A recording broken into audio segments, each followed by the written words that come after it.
এখন আরেকটা দল বাংলাদেশে আসছে যে 2024-এর স্পিরিট নাম দিয়ে রাজনীতি করবে, স্পিরিটের ব্যবসাটা করার জন্য। তাইলে একই তো ঘটনা আপনারা ঘটাচ্ছেন।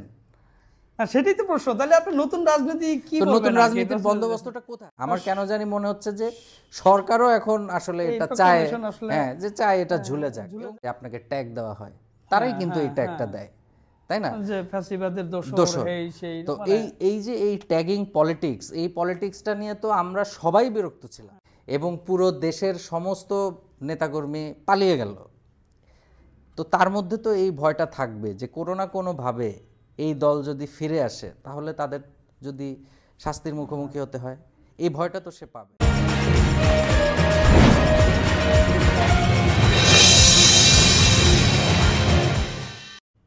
News and views by Nuruzzaman আবুর পক্ষ থেকে আপনাদের সবাইকে শুভেচ্ছা। আপনারা সকলেই জানেন যে আজকে প্রধান উপদেষ্টার কার্যালয়ে প্রধান উপদেষ্টার সঙ্গে সবগুলো রাজনৈতিক দল একটা বৈঠক করেছে। বৈষম্য বিরোধী ছাত্র আন্দোলনের পক্ষ থেকে যে প্রোক্লেমেশনের দাবি করা হয়েছিল, একটা ঘোষণাপত্র তৈরি করার যে দাবি করা হয়েছিল 31 ডিসেম্বর, সেদিন তারা বলেছিল মানে হয় এখনই নয় আর কোনো দিনই নয়। সেইটার সর্বদলীয় একটা ঐক্যের ভিত্তিতে সেই ঘোষণার কথা এসেছিল তখন সরকারের পক্ষ থেকে। সেটার আজকে বৈঠক হয়েছে, কিন্তু বৈঠকের যে রেজাল্ট, সেই রেজাল্টেও মনে হচ্ছে যে এটা একটা দীর্ঘসূত্রিতার মধ্যে পড়ে গেল, কারণ রাজনৈতিক দলগুলি এখন ঐক্যমতে পৌঁছেনি এবং একাধিকবার এটা নিয়ে বৈঠক কমিটি আসিফ নজরুল যেটা বলেছেন হবে। আমরা আজকে আলোচনা করব এই প্রসঙ্গটা নিয়েই, এবং সঙ্গে আরও 2-3টি প্রসঙ্গ থাকবে। এর মাধ্যমে কি বৈষম্য বিরোধী ছাত্র আন্দোলনের যে রাজনৈতিক অভিলাষ সেইটা কি আসলে পরাজয়ের দিকে হাঁটছে কিনা, এইটা একটা বিষয়। এবং একই সঙ্গে আপনারা জানেন যে আজকে আদিবাসীদের যে ছাত্র জনতা তাদের পক্ষে যে একটা মিছিল হয়েছিল, তাদের উপর যে নির্যাতন হয়েছিল মতিঝিলে এনসিটিভি ভবনের সামনে, সেইটার বিচারের দাবিতে তারা একটা র্যালি করছিলেন স্বরাষ্ট্র মন্ত্রণালয় অভিমুখে। সেইটাতে আজকে পুলিশ বেধড়ক লাঠিচার্জ করে তাদেরকে মানে জল কামান দিয়ে জল ছিটিয়ে তাদেরকে সরিয়ে দিয়েছে। এইটা পুলিশের একটা দ্বিমুখী আচরণ কিনা সেইটা নিয়েও একটা সমালোচনা রয়েছে। এই বিষয়গুলো নিয়ে আজকে আলোচনা করব। আমাদের সঙ্গে news and views by Nuruzzaman লাবুর বাঁকা চোখের এই স্পেশাল পর্বে উপস্থিত রয়েছেন লেখক ও গবেষক এবং রাজনৈতিক বিশ্লেষক শেরিফ আল শায়ের। শেরিফ, আপনাকে স্বাগতম, ধন্যবাদ প্রথম আমার এই অনুষ্ঠানে আসার জন্য। আমরা বিস্তারিত আলোচনায় চলে যাব, তবে বিস্তারিত আলোচনায় যাওয়ার আগে আপনাদের সকলের কাছে request, news and views by Nuruzzaman Labu আমার একটি ইউটিউব চ্যানেল।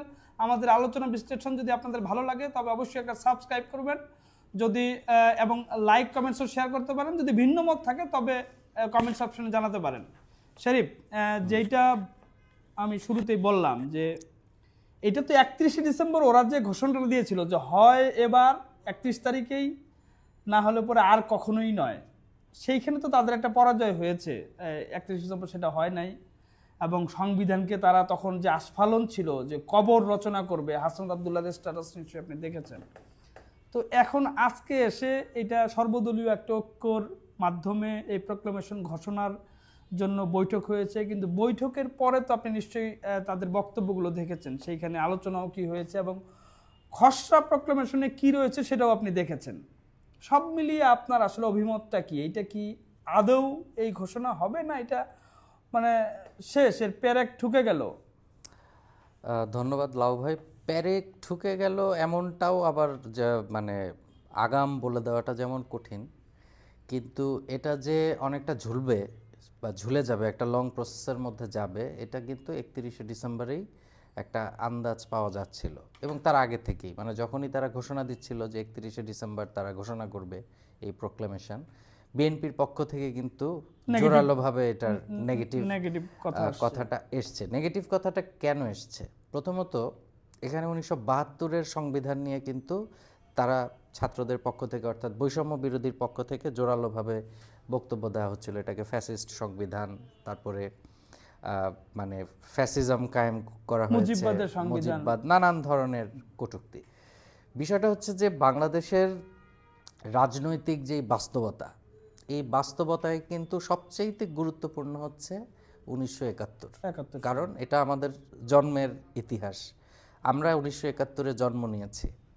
যখন কেউ দেখবে যে এই 71-এর উপরে একটা আঘাত আসে, কোনো অ্যাঙ্গেল থেকে একটা আঘাত আসে, তখন কিন্তু স্বাভাবিকভাবেই আপনার যত মানুষের রাজনৈতিক মতবাদ ভিন্ন হতে পারে, বিএনপি আওয়ামী লীগের মধ্যে রাজনৈতিক মতবাদ ভিন্ন আছে।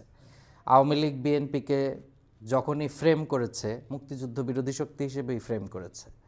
আবার বিএনপি কিন্তু সবসময় বলেছে যে আওয়ামী লীগ মুক্তিযুদ্ধের চেতনাকে ধারণ করতে পারছে না। একটা অ্যান্টি কথা দুই দলের মধ্যে ছিল, কিন্তু সত্যটা কি?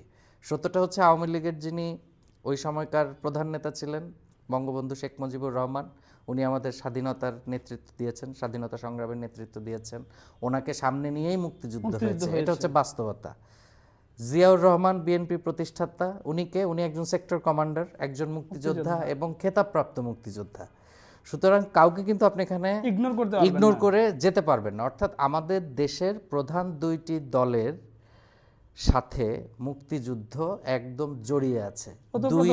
দুই দলের মধ্যেই, প্রধান দুই দল বলছি, আরো বাম সংগঠন, আরো রাজনৈতিক দল আছে, তাদের মধ্যেও কিন্তু মুক্তিযোদ্ধা আছে। কিন্তু এই দুটি প্রধান দলের মধ্যে মুক্তিযোদ্ধারা কিন্তু এখনো আছে, বেঁচে আছে, জীবিত আছে।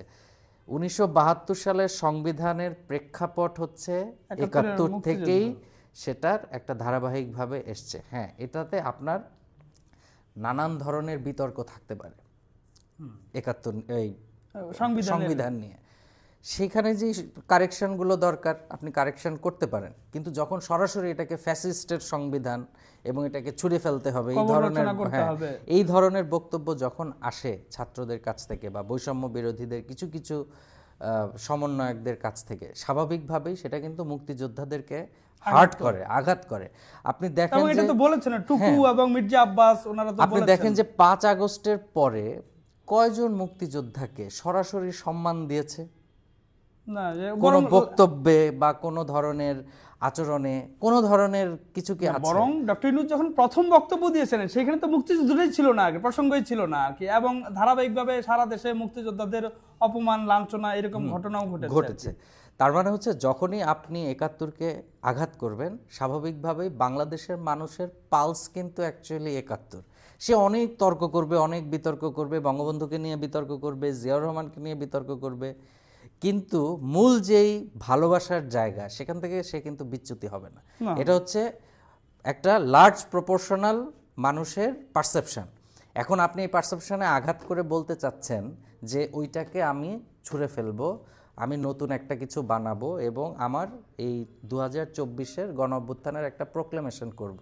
স্বাভাবিকভাবেই আমাদের যেই রাজনৈতিক দল, এই মুহূর্তে আওয়ামী লীগ তো নাই এবং তার থাকার কোনো সুযোগও আমি দেখছি না এই মুহূর্তে, তাহলে বিএনপি হচ্ছে প্রধানতম দল এখন, তাই না? তো সে হচ্ছে, এটাকে আমি বলবো যে বিএনপির এখনকার যে রাজনীতি, সে খুব সরাসরিভাবে, আমি মানে দীর্ঘদিন ধরেই পলিটিক্সটা আমি ফলো করি, আমি তাকে সরাসরিভাবে এই প্রথম মুক্তিযুদ্ধের পক্ষে এত শক্তিশালীভাবে দাঁড়াতে আমি দেখেছি।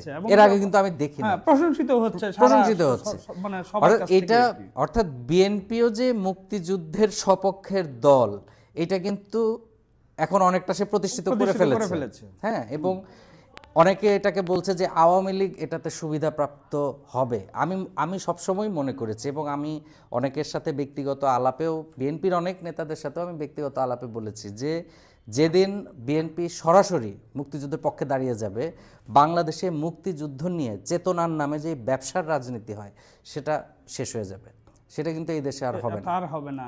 কারণ মুক্তিযুদ্ধ তো আমাদের মানে ঐতিহ্য, আমাদের গর্ব, আমাদের জনযুদ্ধ, তো সেইটা নিয়ে তো আমার পলিটিক্স করার দরকার নেই, আমার সামনে যেতে হবে। এখন এই সামনে যাওয়ার যে রাস্তাটা, আমি মনে করি বিএনপি যদি এই অবস্থানটা তার ভবিষ্যতেও ধরে রাখে, তাহলে বাংলাদেশ একটা ভালো পথে কিন্তু যাবে, একটা স্বাভাবিক রাজনীতি আসবে। আর হচ্ছে এটা বিএনপি, আমার ধারণা বিএনপি এটাকে খুব একটা সফল হতে দেবে না, এই কারণে এখানে অনেকগুলো ইস্যু আছে। যেমন একটা কথা বলি যে 47 বাংলাদেশের ইতিহাসে আড়াল ছিল না, সেটাই আপনাকে প্রশ্ন করছিলাম যে এই প্রক্লেমেশনের খসড়ায় কিন্তু 47 থেকে ইতিহাস টেনে আনা হয়েছে। 47 একটা স্বাধীনতা পেয়েছে, 47-এর স্বাধীনতা, তার মানে কি আমাদের যারা প্রক্লেমেশন ঘোষণা করতে চায় তারা কি 47-এর স্বাধীনতা স্বীকার করে ধরেন এটা সেটা তো তখন পাকিস্তান ছিল, তাদের মধ্যে একটা পাকিস্তান প্রেম কি লুকায়িত মানে আছে কিনা মনে করেন কিনা আর কি? সেটা তো তাদের ভবিষ্যতে তাদের যে পথ চলাটা হবে তখন বলা যাবে, কিন্তু মানে আমি ছাত্রদেরকে আমি খুব বেশি সমালোচনা করতে চাই না, কেন ওরা আমাদের বয়সেও তো অনেক ছোট, আমারই বয়সও অনেক ছোট, আমার চেয়েও তো অনেক সিনিয়র মানুষ, মুক্তিযোদ্ধা যারা ৭১ দেখেছে, ৬৯-এর গণ অভ্যুত্থান দেখেছে, ৭৫ দেখেছে, ৯০ দেখেছে, আমি তো আবার এত কিছু দেখি নাই। কিন্তু এখানে ইন্টারেস্টিং হলো ওরা ৪৭ থেকে কেন টানে আমি জানি না। যদি ওরা মনে করে যে ইতিহাসের ধারাবাহিকতায় তারা আনবে, তাহলে ওয়াই 47, মানে তাহলে আমার সিরাজউদ্দৌলা থেকে আমি শুরু করি, যে যখন আমার হাতছাড়া হলো স্বাধীনতা, এরপরে আমি আবার ৪৭-এ সেটা ফিরে পেয়েছি এবং তারপরে ৭১-এ আমি স্বাধীনতা অর্জন করেছি, ধারাবাহিকতাটা আনতে পারতো। কিন্তু শুধুমাত্র ৪৭ থেকে স্বাধীনতা অর্জন করেছি, এরপরে পাকিস্তান স্বাধীনতা অর্জন করেছে, এরপরে আবার বাংলাদেশ স্বাধীন হয়েছে ১৯৭১-এ, তখন হয় কি দুইটা একটা সমান্তরাল পজিশনে চলে আসে। ইতিহাসের কোনো অবস্থানই সমান্তরাল হয় না, প্রত্যেকটারই আলাদা আলাদা গল্প আছে, আলাদা আলাদা সংগ্রাম আছে। ৪৭-কে কি আপনি জনযুদ্ধ বলবেন? তাই না? এই বিতর্ক তো দীর্ঘদিন, আমি নিজেও ৪৭-কে নিয়ে আমি খুব মর্মাহত থাকি যে ধর্মের কারণে রাষ্ট্র ভাগ হয়ে যাচ্ছে, এবং ওই সময়কার আমার কাছে মনে হয় যে যত বইপত্র আমি পড়েছি যে মানে প্রচুর আমি বলবো যে মানবাধিকার লঙ্ঘনের ঘটনা ঘটেছে ওই সময়। মানে আমাদের এই বাংলাদেশ, ভারত, পাকিস্তান, এই তিনটা, আমি যদি এখন তিনটা রাষ্ট্র বলি এই ভূখণ্ডের মধ্যে, মানে ইন্ডিয়ান সাবকন্টিনেন্ট তখন তো তাই বলতো। এখন এই ৪৭-কে আমি কত গুরুত্ব তো দিতে হবে আমার, সে তো আমার ইতিহাসের একটা পার্ট, কিন্তু আমি যদি তাকে ৭১-এর প্যারালালে নিয়ে আসি যে ২০০ বছর ব্রিটিশরা আমাদেরকে শাসন শোষণ করেছে, নিপীড়ন চালিয়েছে, কিন্তু আমরা ইংল্যান্ডে যেতে খুব পছন্দ করি, তাই না? কিন্তু ২১ বছর আমাকে নিপীড়ন করেছে, শাসন করেছে, শোষণ করেছে, আমরা পাকিস্তানে অনেকে যেতে চাই না, ঘৃণা করি। কেন? এই কারণটা আমাদের বুঝতে হবে। কারণটা হচ্ছে ও আমার উপরে যুদ্ধ চাপিয়ে দিয়েছে, আমাকে যুদ্ধ করে রক্ত দিয়ে আমাকে স্বাধীন করতে হয়েছে। দুইটা এক নয়, কখনোই দুইটা এক নয়, দুইটা আলাদা। এবং এই প্রোক্লেমেশনের মধ্যে আরো কিছু কিছু বিষয় আছে, আমি যদি একটু দেখে বলি। যেমন এখানে আমি পুরোটা যদি আমি দেখতে পেতাম তাহলে হচ্ছে যে যেমন আরেকটা নতুন রিপাবলিক ঘোষণার কথা, এটাও একটা গুরুত্বপূর্ণ বিষয়। এই সংবিধান সংস্কারও কিন্তু এই বাংলাদেশের যে সাংবিধানিক নাম সেইটা চেঞ্জ করার, যে তন্ত্রী বাংলাদেশ হবে সেইটার কথা এখানেও নতুন রিপাবলিক ঘোষণার কথা বলা হয়েছে। নতুন রিপাবলিক পৃথিবীর ইতিহাসে অনেক ঘটনা আছে, ফ্রান্সেও এ ধরনের ঘটনা আছে যে অনেকগুলো রিপাবলিক তারা ঘোষণা করেছে। কিন্তু আমার এই মুহূর্তে কি কেন এটা প্রয়োজন, দরকারটা কি, আমার কোন দরকারটা হয়েছে? এখন একটা গণ অভ্যুত্থান হয়েছে, অসংখ্য ছাত্র জনতা, সাধারণ মানুষ সবচেয়ে তারা নিহত হয়েছে, শহীদ হয়েছে, অনেকে আহত হয়েছে, অনেক বাচ্চা বাচ্চা ছেলের চোখ নষ্ট হয়ে গেছে, হাত নাই, পা নাই, আমরা তো এটা দেখেছি। পুলিশও তো মারা গেছে, আবার সেটার ইনডেমনিটিও আপনি দিয়ে দিয়েছেন। মানে অফিসিয়ালি ইনডেমনিটি না, আইনত ইনডেমনিটি না, কিন্তু প্রায় এটা বলা যায় আর কি যে ওনারা এই বিষয়ে কোনো পদক্ষেপ নেবেন না, এই তদন্ত হচ্ছে না বা অ্যারেস্ট হয়নি কেউ আর কি। তো এখন এই প্রোক্লেমেশন এখানে মানে আপনি যে প্রশ্নটা করলেন যে গণতন্ত্র, এই জনতন্ত্র, মানে জনতন্ত্র এবং গণতন্ত্রের মধ্যে বা গণপ্রজাতন্ত্রের মধ্যে পার্থক্য কোথায়, বা ওনারা কোথায় পার্থক্যটা দেখতে পাচ্ছেন, এটা যদি পুরো রিপোর্টটা যদি পাবলিশেবল হতো, আমরা যদি এটা দেখতে পেতাম, আমরা হয়তো ওনাদের ব্যাখ্যা বিশ্লেষণগুলো বুঝতে পারতাম। জনগণতন্ত্রী সেটা বলা হয়েছে সংবিধান সংস্কারে, আর এইখানে যে খসড়া করা হয়েছে সেইখানে নতুন রিপাবলিক ঘোষণা করা হবে, সেইটার কথা বলা যায় খসড়াটাতে, যেটা নিয়ে আলোচনা হবে।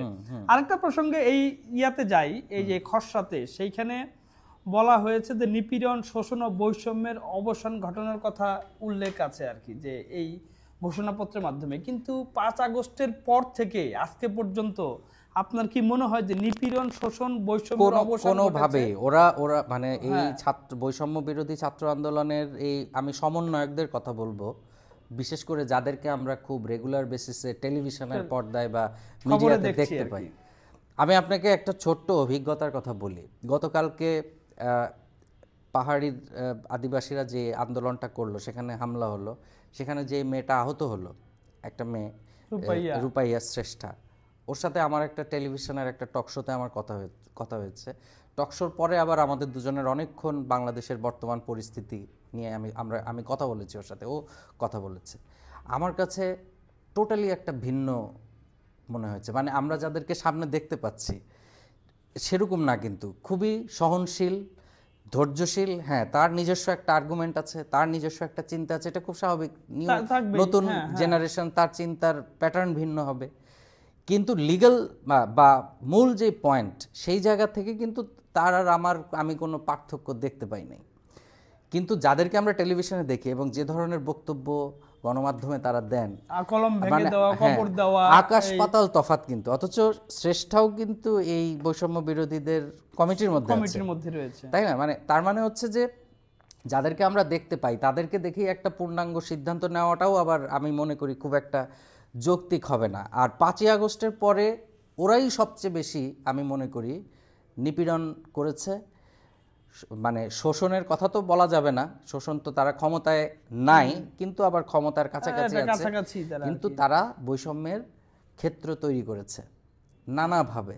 এবং আপনি এখনো কথা বলতে গেলে আপনি দেখবেন যে আপনাকে ট্যাগ দেওয়া হয়, তারাই কিন্তু এই ট্যাগটা দেয়, তাই না? যে ফ্যাসিবাদের দোষর।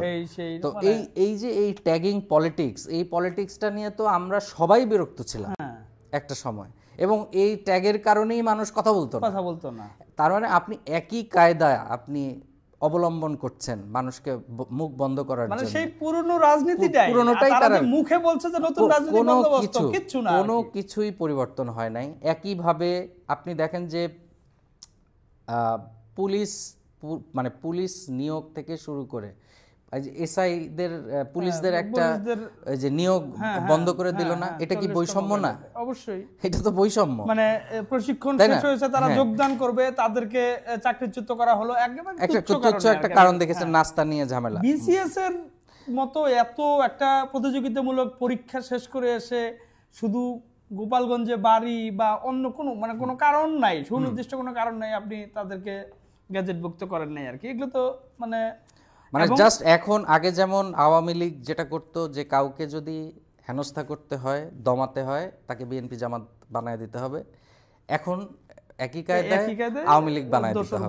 আওয়ামী লীগ বানালেই আপনি তার উপরে যত ধরনের নিপীড়ন করার আপনি করতে পারবেন, এবং এটা একটা হালাল কাজ হবে। হ্যাঁ, যেটা মূল যে ন্যায় বিচার এবং আইনের শাসন, এই যেটা আমরা বলছিলাম যে নিপীড়ন, শোষণ ও বৈষম্যের অবসানের ঘটনার কথা বলা হয়েছে, ন্যায় বিচার এবং আইনের শাসন 5 আগস্টের পরে তো এগুলো বোধহয় জাদুঘরে চলে গেছে আর কি। এরকম তো বাংলাদেশের সকল টপ টেরররা কেন ছাড়া পাচ্ছে, এই প্রশ্নটা কেউ করে না কেন, যে এরা কেন ছাড়া পাচ্ছে? ছাড়া পাওয়ার পরে আবার ডিবির পক্ষ থেকে বলা হয় যে তাদেরকে ধরার জন্য আমরা অভিযান চালাচ্ছি, মানে কেন ছাড়া হচ্ছে এই প্রশ্ন তো কেউ করে না।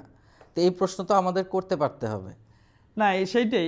এইটা করলে আবার বলবে যে আপনি ফাঁসিবাদের দোষর, সেইটার জন্য অনেকে হয়তো গা বাঁচিয়ে চলে। আরেকটা প্রসঙ্গ এইটার সঙ্গে, প্রোক্লামেশনের সঙ্গে যে প্রসঙ্গ, সেটা হলো যে বৈঠকে প্রধান উপদেষ্টার সঙ্গে যে বৈঠক, সেই বৈঠকে বিএনপির পক্ষ থেকে একটা প্রশ্ন করা হয়েছে। সেই প্রশ্নটা হলো যে 5.5 মাস পরে জুলাই গণ অভ্যুত্থানের ঘোষণাপত্রের কোনো প্রয়োজন আছে কিনা, সেই প্রশ্নটা কিন্তু বিএনপি তুলেছে। এবং এটার সাথে আপনাকে একটু যোগ করে দিই যে এইটা নিয়ে একটু সমালোচনা, যে এই বৈঠকে কিন্তু বিএনপির যে সিনিয়র লিডার মহাসচিব মির্জা ফখরুল ইসলাম ছিলেন না, জামায়াতের আমিরও ছিলেন না আর কি। তার মানে, এবং হোয়াটসঅ্যাপে দাওয়াত দেওয়া নিয়ে, দাওয়াতের শিষ্টাচারটা নিয়েও প্রশ্ন উঠেছে। মাহফুজ আলম হোয়াটসঅ্যাপে তাদেরকে জানিয়েছে, এবং গতকাল রাত 10টা পর্যন্ত নাকি অনেকেই জানতেন না।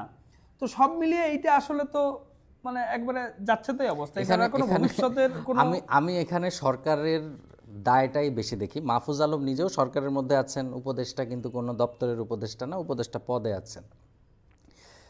মাহফুজ আলমরা কেন উপদেষ্টা হয়েছেন? শিখতে। মাহফুজ আলমের একটা ইন্টারভিউতে আমি দেখেছি যে উনি বলছিলেন যে একটা স্টেট কিভাবে কাজ করে সেটা তারা শিখছে, ভবিষ্যতে তারা কাজে দেবে, খুব ভালো কথা। কিন্তু আপনি যদি মনে করেন যে আমি তো শিখাইতে আসছি, যেমন একজন ছাত্র প্রতিনিধি সচিবালয়ে সাংবাদিকদেরকে বলল যে আপনারা পড়াশোনা করে আসেন, তার মানে যে আমি সর্বজ্ঞানী হয়ে গেছি তা কিন্তু নয়, এটা অহংকারী, তাই না? মানে এখানে মনোভাব। আন্দোলন করা, আন্দোলনের নেতৃত্ব দেওয়া, অবশ্যই মানুষ তাদেরকে ভালোবাসে, মানুষ তাদেরকে সমর্থন জানিয়েছে, কিন্তু তার মানে এটা নয় যে আপনি মানুষকে শিক্ষা দেওয়া শুরু করবেন। এখন একটা বৈঠক হবে প্রধান উপদেষ্টার সঙ্গে, সেই বৈঠকের দাওয়াত কি হোয়াটসঅ্যাপে দিবে? মানে আমি এটার মানেই বুঝতে পারি না। এটা তো সরকারের সিনিয়র লোকজন আছে, সেখানে সচিব আছে না, প্রেস সচিবও তো আছে, মানে এটা কিভাবে সম্ভব? এটা দাওয়াত এবং খসড়া নিয়ে যাবে আর কি। হ্যাঁ, ইভেন আমি আরেকটা কার বক্তব্যে যেন দেখলাম, সম্ভবত নূর বলেছে যে রাত 10টা পর্যন্ত অনেক পলিটিক্যাল পার্টি জানে না যে আগামীকাল বৈঠক, এবং সকালবেলা হোয়াটসঅ্যাপে এই প্রোক্লেমেশনের খসড়াটা পাঠানো হয়েছে। তার মানে এটা এতদিন ধরে কথা হচ্ছে, 31শে ডিসেম্বরের পর থেকে তো ওরা ডেডলাইন দিয়েছিল 15ই জানুয়ারি, তাই না? তো এতদিনে তো তাদের তো এটা প্রস্তুতি পর্ব থাকার কথা। তার মানে সেই প্রস্তুতি পর্বও সরকারের পক্ষ থেকে ছিল বলে আমার মনে হয় না আর কি। আমার কেন জানি মনে হচ্ছে যে সরকারও এখন আসলে এটা চায়, হ্যাঁ, যে চায় এটা ঝুলে যাক। এবং প্রোক্লেমেশনটা এতদিন তো হোয়াটসঅ্যাপে দেখেছি, মানে সরি, এই সোশ্যাল মিডিয়ায় একটা কাগজ ঘুরঘুর করছিল, আজকে আমি নিউজের মধ্যে দেখলাম যে ওটার ল্যাঙ্গুয়েজটা কি। আপনি দেখেন, ল্যাঙ্গুয়েজটা হচ্ছে আমার কাছে ইন্টারেস্টিং মনে হয়েছে। মানে যেটা আমার ঘটে গেছে সেটা আমার এখন আবার নতুন করে এটাকে কেন বলতে হবে যে আমরা এই ঘোষণায় প্রদান করলাম যে 1972 এবং 1/11 কালের রাজনৈতিক বন্দোবস্ত পরিবর্তন ঘটানোর জন্য আমাদের একটি নতুন জনতন্ত্র প্রয়োজন। আচ্ছা, দুঃখিত, এটার আগের লাইনে সম্ভবত এই যে আমরা প্রহসনের নির্বাচনের মাধ্যমে গঠিত সংসদ ভেঙে দেওয়ার আহ্বান জানাচ্ছি। সংসদ তো ভেঙে গেছে না, এটা আপনি এখন ব্যাকডেটে প্রোক্লেমেশন দিবেন, তো এটাতে কি লাভটা হবে রে ভাই? মানে আমি এটাও বুঝলাম না। ইভেন আমি এই সংবিধানের যে সংস্কার কমিশন, সেখানেও আমি পত্রিকায় দেখলাম যে 71 এবং 24-এর যে আত্মত্যাগ, সেই আত্মত্যাগকে এখানে অ্যাকনলেজ করা হচ্ছে। কেন আমার 90 কোথায়? না সেটাই, তাই না? মানে তার মানে হচ্ছে একটা দল এই 53 বছর পর্যন্ত 71-এর চেতনা নিয়ে কথা বলেছে, এখন আরেকটা দল বাংলাদেশে আসছে যে 2024-এর স্পিরিট নাম দিয়ে রাজনীতি করবে, স্পিরিটের ব্যবসাটা করার জন্য। তাইলে একই তো ঘটনা আপনারা ঘটাচ্ছেন। সেটাই তো প্রশ্ন, তাহলে আপনি নতুন রাজনীতি কি বলবেন? নতুন রাজনীতির বন্দোবস্তটা কোথায়? আচ্ছা, এই প্রোক্লেমেশন বিষয়ে শেষ কোশ্চেন, শেষ প্রসঙ্গ, যে সেটা হলো যে এই প্রোক্লেমেশন যেহেতু ঝুলে যাচ্ছে, এটা আপাত দৃষ্টিতে মনে হচ্ছে এর আগে বৈষম্য বিরোধীরা সংবিধান বাতিল করার একটা ঘোষণা দিয়েছিল, তখন সেটা ফেলিওর হয়েছে। তারা রাষ্ট্রপতিকে অপসারণের একটা ডেডলাইন দিয়ে দিয়েছিল, সেটা তো তার মানে ফেলিওর হয়েছে। এখন এই প্রোক্লেমেশনও যদি ব্যর্থ হয়, বৈষম্য বিরোধীদের রাজনৈতিকভাবে তো ভীষণ রকম ভাবে পরাজয় এটা আর কি। তারা মনে হয় যে ঘুরে দাঁড়ানো, পাবলিকের সাপোর্ট তো নাই। আপনি এখনকার মিটিং গুলো দেখেন যে পাবলিকের সাপোর্টের জন্য তো অনেক মানে পলিটিশিয়ানরাও কিন্তু বলছে যে আপনারা ইলেকশন দেন, ইলেকশনে আসেন, তারপরে আমরা দেখি যে কত ভোট পান, সেটা আমরা দেখি, পাবলিক সাপোর্টটা আমরা দেখি। এটাই তো জনপ্রিয়তা নির্বাচন করার সেটাই তো, একটা মানে পদ্ধতি আর কি। জনগণ আমার সাথে আছে, এই কথা আমরা রাজনীতিবিদদের মুখে জন্মের পরের থেকেই শুনতেছি যে জনগণ আমাদের সাথে আছে। কোন জনগণ তাদের সাথে আছে আমরা জানি না। ঠিক একইভাবে ওরাও একই কথা বলে যে জনগণের অভিপ্রায়। আপনি আমাকে একটা সিম্পল কথা বলেন, এই যে সবাই, আমি অনেক মানে সংস্কার কমিশনেরও অনেকে বলতে শুনলাম যে তারা তো 3 আগস্ট নতুন রাজনৈতিক বন্দোবস্তের কথা বলেছে, তার মানে তো এটা সংস্কার। 3 আগস্ট বাংলাদেশে যে পরিস্থিতি, সারা দেশের অধিকাংশ মানুষের, মানে মেজরিটি মানুষের দাবি একটাই ছিল, শেখ হাসিনার পদত্যাগ। অনেকে স্ট্যাটাসও দিয়েছে এই দেশে যাই হোক আগে শেখ হাসিনা পদত্যাগ করুক, তারপরে বাকিটা। তো আপনাকে যে ম্যান্ডেট দিয়ে দিয়েছে, রাস্তায় নামার কারণে আপনি ম্যান্ডেট পেয়ে যাবেন, এটা তো হয় না। না না, সেটাই তো কোশ্চেন, যে আপনি যে এত কিছু করতেছেন, এইটার আপনার ম্যান্ডেটটা দিল কে? আর 71-এ তো মানে 70-এর নির্বাচনের মাধ্যমেই বোঝা গিয়েছিল যে আওয়ামী লীগের ম্যান্ডেট আছে। মানে মুক্তিযুদ্ধের পরে আওয়ামী লীগ যে ক্ষমতায় বসে গেল, যেটা এখন অনেকেই বিতর্ক করছেন, কিন্তু তার তো একটা আগেই ম্যান্ডেট ছিল। আপনার তো সেই ম্যান্ডেটটা নাই। আপনি একটা আন্দোলনকে সংগঠিত করেছেন, সাধারণ মানুষ আপনাদেরকে সমর্থন দিয়েছে, আপনাদের সেই আন্দোলন সফল হয়েছে, এটার স্টেক হোল্ডার আপনি একা নন। এবং একই সঙ্গে আপনি এই যে প্রোক্লেমেশন ঘোষণা করছে, রাজনৈতিক দলদেরকে নিয়ে প্রধান উপদেষ্টা বসছে, আমার কথা হচ্ছে শুধুমাত্র কি রাজনৈতিক দল এই অভ্যুত্থানের স্টেক হোল্ডার, আর কেউ নাই? এটা তো সবাই, কেন বিশ্ববিদ্যালয় শিক্ষক নেটওয়ার্ক কোথায়? শিক্ষক নেটওয়ার্ক সহ সবাই, আপামর জনসাধারণ সেখানে নেমে এসেছিল, তার মানে এখানে নেমে এসেছিল বলে আরো তো হয়েছে অনেক এটা আর কি। পকেট আছে, যে পকেট জোরালো ভূমিকা পালন করেছে। আমি মনে করি শিক্ষক নেটওয়ার্ক, বিশ্ববিদ্যালয় শিক্ষক নেটওয়ার্ক যেভাবে রাস্তায় নেমেছিল যখন ছাত্রদেরকে ধরে নিয়ে যাচ্ছে রাতের অন্ধকারে, এই বিশ্ববিদ্যালয়ের শিক্ষক নেটওয়ার্কের শিক্ষকরা মানে রাস্তায় নেমে প্রতিবাদ জানিয়েছে। সব কিছুর সকল ভয়ের ঊর্ধ্বে গিয়ে তারাও তো অ্যারেস্ট হতে পারতেন, তাদেরকেও তো গোয়েন্দা বাহিনীরা ধরে নিয়ে যেতে পারতো, কিন্তু তারা তো সেই ফাইটটা দিয়েছে। আজকে তাদেরকে ডাকছে না কেন? সেই শিক্ষক নেটওয়ার্কের দুজন সিনিয়র শিক্ষককে তো কিভাবে হেনস্থা করা হলো একটা কমিটিতে রাখার কারণে, আপনি দেখেছেন নিশ্চয়ই আর কি। আচ্ছা, একটা ছোট্ট প্রসঙ্গ, আজকেও হাসনাত আব্দুল্লাহ বলেছে যে হয় আওয়ামী লীগ থাকবে, না হয় আমরা থাকবো আর কি।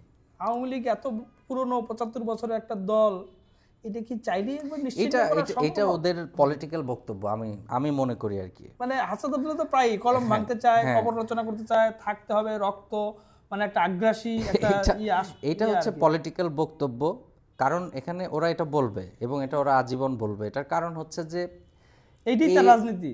এই যে একটা সরকারকে এভাবে তারা, এবং শক্তিশালী সরকারকে তারা এভাবে পতন ঘটালো এবং পুরো দেশের সমস্ত নেতাকর্মী পালিয়ে গেল, তো তার মধ্যে তো এই ভয়টা থাকবে যে কোনো না কোনোভাবে এই দল যদি ফিরে আসে তাহলে তাদের যদি শাস্তির মুখোমুখি হতে হয়, এই ভয়টা তো সে পাবে।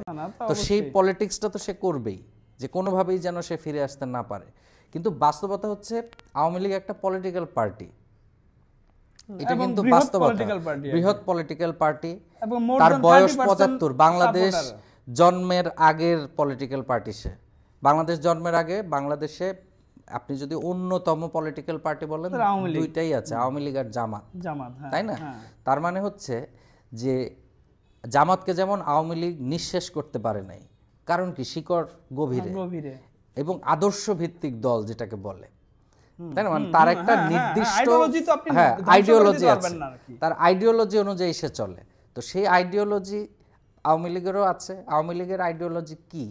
ওরা বলে মুজিববাদ। মুজিববাদ আপনি কখনো, মানে আমি এত শুনি নাই মুজিববাদ, মানে ওরা যত বেশি এটার প্রচার চালিয়েছে এত প্রচার আওয়ামী লীগও চালায় নাই। আওয়ামী লীগ তো গত 16 বছরে আমি কখনো শুনি নাই মুজিববাদ শব্দ। কখনো 72-73-এর দিকে স্লোগান হতো মুজিববাদ প্রতিষ্ঠা করবে এরকম, তাও ওই স্লোগানও তখন খুব একটা বেশি গুরুত্ব পায় নাই। আওয়ামী লীগের মূল স্ট্রেংথ হচ্ছে 71, আর কিছু না, কিন্তু 71 তাই না? যে নেতৃত্বটা সে দিয়েছে এবং পলিটিক্যালি তার যে ভূমিকা, সেইটাকে তো আপনি খাটো করতে পারবেন। আবার এটাও সঠিক, 1971 সালের আওয়ামী লীগ আর 2024-এর আওয়ামী লীগ এক না, দুইটা সম্পূর্ণ বিপরীতমুখী দল। একটা ছিল জনমুখী দল আর একটা ছিল জনবিরোধী দল, অর্থাৎ একটা বিরোধী ঠিক না, একটা পার্টিরই দুই ধরনের ক্যারেক্টার আছে, এবং এটা নিয়ে গবেষণা হওয়া উচিত, তাই না?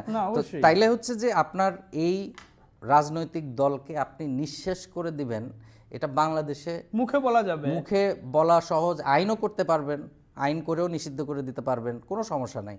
কিন্তু ওই যে জামাতের মতো যেটা করেছে, জামাত কি করেছে, আওয়ামী লীগের ভিতরে ঢুকে গেছে না? আওয়ামী লীগও দেখবেন একই কাজ করবে, কারণ এদের কাজ হচ্ছে, এটাই হচ্ছে আইডিওলজি, মানে নিজের আদর্শকে টিকিয়ে রাখার জন্যে ও যে কোনো কিছুর আশ্রয় কৌশল সে নিবে, এটাই বাস্তবতা। এবং এই বাস্তবতা কিন্তু মানতে হবে সবাইকে। না সেইটাই, এটা আসলে মুখে যত বলা সহজ থাকবে অথবা আমরা থাকবো, এটা আসলে, আর এটা ইনক্লুসিভ পলিটিক্সের পার্টও না। ইনক্লুসিভ পলিটিক্স হলো যে যারা অন্যায় করেছে তাদেরকে শাস্তি হবে। ওরা কি শাস্তি চায়? আপনি দেখেন যে গত 1-2 মাসে এই বিচারকে আরো দ্রুতগতি করা, সেটা নিয়ে এই ছাত্রদের পক্ষ থেকে কি প্রোগ্রাম বা কি কর্মসূচি তারা করছে? তারা প্রোক্লেমেশনের জন্য জনসংযোগ করছে। কেন আপনি শাস্তির জন্য জনসংযোগ করেন না? সেইটাই তো কথা হচ্ছে যে প্রোক্লেমেশনের জন্য আপনি জনসংযোগ করছেন, কিন্তু জনগণের যে ভ্যাট এবং দ্রব্যমূল্যের ঊর্ধ্বগতি নিয়ে দিশেহারা অবস্থা, যার কথা আপনি মুখে মুখে বলেন যে জনগণের ম্যান্ডেট, জনগণ আমাদের সাথে, জনগণকে নিয়ে এটা করবো সেটা করবো, কিন্তু তাদের পক্ষে একটা গণসংযোগ, একটা কথা আপনারা কখনো বলেন নাই আর কি। সেইটাই এটাই হলো আসলে রাজনীতি বাংলাদেশের। আর একটা একেবারে শেষের দিকে আমরা শরীফ, সেটি হলো যে একটা বিষয় যে পুলিশের দ্বিমুখী আচরণ, মানে যখন মতিঝিলে এই আদিবাসী প্রসঙ্গ নিয়ে, গ্রাফিতি নিয়ে যখন আদিবাসী ছাত্র জনতা সেইখানে তাদের কর্মসূচি পালন করছিল, সেইখানে তাদেরকে পুলিশের সামনেই মানে আরেকটা দল স্টুডেন্টস ফর রোভারেন্টি তারা আক্রমণ করলো, এবং আপনি তো নিশ্চয়ই দেখেছেন যে কি আসলে নির্মমভাবে স্টাম্প দিয়ে পিটিয়েছে, মাটিতে শুয়ে মানে শুয়ে পড়েছে, তার উপরেও নারীদেরকেও পিটিয়ে রক্তাক্ত করেছে। কিন্তু এইটার বিচার চাওয়ার জন্য যখন ইউনিভার্সিটি থেকে, ঢাকা বিশ্ববিদ্যালয়ের রাজু ভাস্কর্য থেকে যখন তারা স্বরাষ্ট্র মন্ত্রণালয়ের সামনে অবস্থান কর্মসূচির জন্য তারা মিছিল নিয়ে যাচ্ছিল, সেইখানে পুলিশ একেবারে মারমুখী হয়ে তাদেরকে ছত্রভঙ্গ করে দিল আর কি। মানে এটা কি পুলিশ কি এটা আবার একই সঙ্গে ওই যে লাঠিচার্জ, এই মানে আক্রমণ, সেই আক্রমণের যে হোতা, সে কিন্তু জাতীয় নাগরিক কমিটির একজন ধানমন্ডি প্রতিনিধি, মানে একেবারে ঘোষিত। তাকে আজকে কিন্তু শোকজও করেছে জাতীয় নাগরিক কমিটি যে তুমি এটার সাথে জড়িত কেন আর কি। একদিকে বৈষম্য বিরোধী জাতীয় নাগরিকরা আবার এইটার বিচারও চাচ্ছে, কারণ আরেকজন সমন্বয়ক তাদের এখানে মার খেয়েছে তাদের আবার পুলিশ সেইখানে কিছু বলল না, আবার এইখানে তাদেরকে লাঠিচার্জ করছে, গোলমেলে মনে হচ্ছে না? পুলিশ আসলে আমার ধারণা এখনো সুসংগঠিত না, এবং যথেষ্ট পরিমাণ শক্তিশালীও না এখনো পর্যন্ত, এবং পুলিশ কনফিউশনে আছে যে কখন কি করতে হবে সে বুঝতে পারছে না। কালকে দেখেছে একটা ঝামেলা হয়েছে, সে কিছু করতে পারে নাই, আজকে সে মিছিল দেখে ওখানে অ্যাটাক করে বসছে। তো এই যে এটার তো জবাব দিতে হবে আসলে আমাদের যিনি স্বরাষ্ট্র উপদেষ্টা, উনি জবাব দিতে পারবেন। আমার খুব অবাক লাগে কি যে 16 বছর বলেন বা আগের সরকার আমলেও বলেন, বিএনপির গভর্নমেন্ট সময় তো আমি দেখেছি যখনই কোনো ঝামেলা হয়েছে রাষ্ট্রে, সবাই কিন্তু মন্ত্রীকে ধরেছে, প্রতিমন্ত্রীকে ধরেছে। এইবার কেন জানি উপদেষ্টাদেরকে কেউ কড়াভাবে সমালোচনাও করতে পারছে না, প্রশ্নও করতে পারছে না। প্রশ্ন করলে তো খেপে জানো নাকি আর কি। উপদেষ্টাকে কেন প্রশ্ন করতে পারছে না যে আপনি এখনো কেন পুলিশকে সুসংগঠিত করতে পারেন নাই, এবং আজকে যে পুলিশ হামলা চালালো এটার জবাব তো উনি দিবেন, যে কেন করলেও এটা তো উনি জবাব দেওয়ার কথা। তো উনি তো জবাব চেয়েছে বা দিয়েছেন, আমি কোথাও আজকে গণমাধ্যমে এই রিপোর্টটা দেখিনি। মানে সেদিন বললেন ব্রিফিং এ যে আইন শৃঙ্খলা ঠুস করলে পরে আপনারা যান। হ্যাঁ, তো আইন শৃঙ্খলা তো আগেও একই কাজই করেছে। গতকালকে যেভাবে তাদেরকে মারা হয়েছে, ছাত্রলীগও এভাবেই পিটাতো। এখন এটা বললে অনেকের খারাপ লাগছে না, সেইটাই। কিন্তু এইটা কি এই মানে একেবারে শেষ, আমরা এই যে একটা হযবরল অবস্থা দেশের আর কি, মানে এর জাতাকলে পিষ্ট হচ্ছে সাধারণ মানুষ, এটা তো সত্য আর কি। এই রাজনৈতিক জাতাকলে যার যার সুবিধা স্বার্থ সবাই ভাবছে, কিন্তু জনগণের কথা কেউ ভাবছে না। এটার থেকে পরিত্রাণের কোনো আশার আলো আপনার কি মনে হয় আছে? একটা একেবারে সংক্ষেপে। আমি আসলে মানে এই মুহূর্তে তো কোনো আশার আলোই দেখছি না, তবে অন্তত এতটুকু আমি বিশ্বাস করি যে রাজনৈতিক সরকার যদি ক্ষমতায় থাকে এবং সেটা সুষ্ঠু ভোটের মাধ্যমে, একটা ফেয়ার ইলেকশনের মাধ্যমে, তখন অনেক সমস্যা নেগোসিয়েশনের মাধ্যমে সমাধান করা যাবে। এবং রাজনীতিবিদরা কিন্তু নেগোশিয়েটর বেসিক্যালি, তারা কিন্তু তার শত্রুকেও সে কিন্তু জড়িয়ে ধরে ঠান্ডা করতে পারে। এটাই কিন্তু পলিটিক্স। কিন্তু এই সরকার তো অন্তর্বর্তীকালীন সরকার, এবং অধিকাংশই কেউ আমলা, কেউ হচ্ছে এনজিওর সাথে যুক্ত ছিলেন, শিক্ষকতার সাথে যুক্ত ছিলেন। তাদের একটা মানে পর্যায়, মানে সে সবার সাথে তো সে মেশে না, তার তো একটা লেভেল আছে, যে লেভেলের সাথে তার একটা যোগসূত্র হয়। কিন্তু তার নিচের যে লেয়ার, সেই নিচের লেয়ারের সাথে তাদের কোনো জনসম্পৃক্ততা কিন্তু নাই। এই কাজটাই কিন্তু ছাত্রদের মাধ্যমে করা একটা বিরাট সুযোগ এই সরকারের হাতে ছিল, কিন্তু সেটা না করে ছাত্ররা এই রাষ্ট্রপতি অপসারণ, প্রোক্লেমেশন দেওয়া, ৭১কে প্রশ্নবিদ্ধ করা, মানে এগুলো হচ্ছে আমি মনে করি যে বাতুলতা ছাড়া আর কিছু না। মানে আপনি তারা যে 71-কে সরাসরি খাটো করতে চায় তাও কিন্তু না, হ্যাঁ মানে ঘুরিয়ে পেঁচিয়ে তারা ঘুরিয়ে পেঁচিয়ে তারা মানে হ্যাঁ 71 তো ছিল বাট এখন 2024 হয়েছে। প্রচেষ্টা ছিল শুরুর দিকে মানুষের প্রতিরোধের মুখে সেটার থেকে সরে এসেছে আর কি। সেটা তো আমি আগেও বলেছি যে না হলে ডক্টর মোহাম্মদ ইউনূসের প্রথম ভাষণে 71টা থাকতো আর কি। এই প্রচেষ্টা প্রথমে ছিল, কিন্তু যখন মানুষ এটা সমালোচনা করেছে তখন এটার থেকে সরে এসেছে। ওদেরকে একটা জিনিস মনে রাখতে হবে, এই 5ই আগস্ট থেকে কিন্তু ওদেরও শিক্ষা নিতে হবে। শুধুমাত্র বাংলাদেশের রাজনৈতিক দল শিক্ষা নেবে তা কিন্তু না, তাদেরকেও মনে রাখতে হবে আওয়ামী লীগ 16 বছর ক্ষমতায় থেকে বঙ্গবন্ধুকে নিয়ে তো কম বাড়াবাড়ি করে নাই, সেই বঙ্গবন্ধুর ভাস্কর্য ভেঙে ফেলা হয়েছে, তাই না? হ্যাঁ অথচ এই লোকটার অবদান তো কম না, 32 নাম্বার পুড়িয়ে ফেলা হয়েছে। আর কোনো প্রজন্ম জানবে না যে এই বাসাটাতে কি ছিল, তাকে ছবি দেখতে হবে বা ভিডিও দেখতে হবে, তাই না? কতটা নির্মমভাবে ঘটনাগুলো ঘটলো। এটা কেন হয়েছে? জোর করে কখনো আপনি কাউকে গেলাতে পারবেন না। তো ওরা যে জোর জবরদস্তি করছে আলটিমেটলি এটা উগরে আসবে, একটা না একটা সময় ব্যাকফায়ার করবে। না সেটাই। শরীফ ধন্যবাদ সময় দেওয়ার জন্য। যেটা আলোচনায় মূল আসলো আর কি, যে জনগণ যে পিষ্ট হচ্ছে রাজনৈতিক জাতাকলে, সেটার থেকে পরিত্রাণের একমাত্র উপায় হলো নির্বাচন আর কি। যত দ্রুত একটা ফ্রি অ্যান্ড ফেয়ার ইলেকশন হবে, ইলেকশন হলে একটা রাজনৈতিক সরকার ক্ষমতায় আসলে দেশের যে একটা অস্থিতিশীলতা, যদিও সরকারের পক্ষ থেকে এটা স্বীকার করা হয় না, আইন শৃঙ্খলার অবনতি, দ্রব্যমূল্যের ঊর্ধ্বগতি, সাধারণ মানুষের যন্ত্রণা, সেটা লাঘব কিছুটা হলেও হবে। এবং আমরা তো চাই আসলে যে একটা স্থিতিশীল অবস্থা বিরাজ করুক, মানুষ শান্তিতে ঘুমাক, আর মানুষ তার ক্রয় ক্ষমতার মধ্যে তার নিত্য প্রয়োজনীয় জিনিসপত্রগুলো কেনার সুযোগ পাক, সেইটাই আসলে সকলের চাওয়া। আপনারা সকলেই ভালো থাকবেন। আজ এ পর্যন্তই। News and views by Nuruzzaman আল্লাহর সঙ্গেই থাকবেন। আল্লাহ হাফেজ।